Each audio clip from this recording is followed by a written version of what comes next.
कैलास गोरंट्याल आपल्या सोबत आहे, आपण त्यांच्याशी थेट बातचीत करणार आहोत। आज अर्थसंकल्प अधिवेशन दुसरा दिवस आहे, यामध्ये बरेचसे मुद्दे आहेत। तुम्ही सुद्धा अनेक घोटाळ्यांचा पर्दाफाश या ठिकाणी करणार आहे, काय म्हणाल? आता यानंतर मी हाऊसमध्ये जाणार आहे, त्या मला कृषी विभागावर बोलायचं आहे।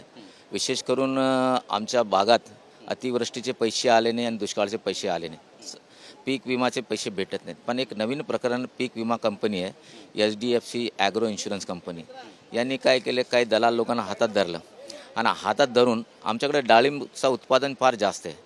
त्या लोकांना असं सांगतात की तुमचा तुम्हाला रोजगार हमी योजनेमधून काम देतो, त्यांच्याकडून आधार कार्ड घेतात आणि पासबुक आहेत। अशा लोकांना ज्यांना शेतीच नाही अशा लोकांकडून घेतात आणि मग ते इन्शुरन्सचे पैसे त्यांच्या अकाउंटमध्ये टाकतात। त्यात 40% दलाल लोकांना, 40% इन्शुरन्स कंपनी आणि 20% लाभार्थी। असा प्रकरण होऊ लागला। म्हणजे ज्यांना शेती नाही त्याला इन्शुरन्सचे पैसे भेटतात कसा?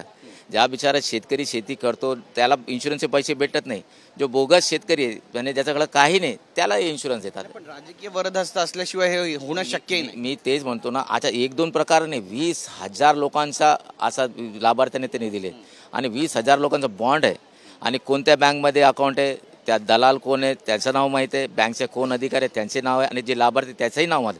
आणि मागच्या वर्षी 20,000 लोक, ह्या वर्षी 20,000 करोडो रुपयाचा हा गबन आहे।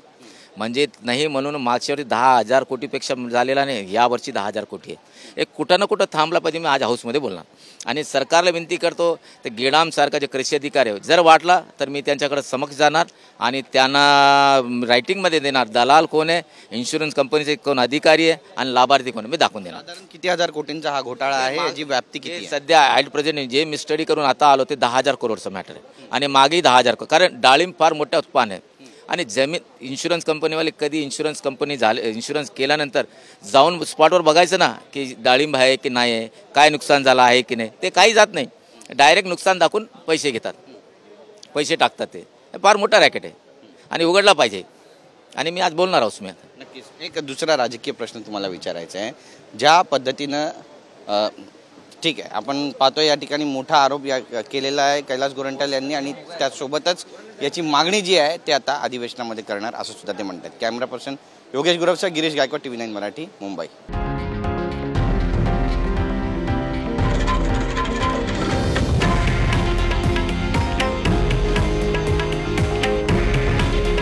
हे आहे देशातील नंबर 1 न्यूज नेटवर्क आणि आपण पाहत आहात TV9 मराठी।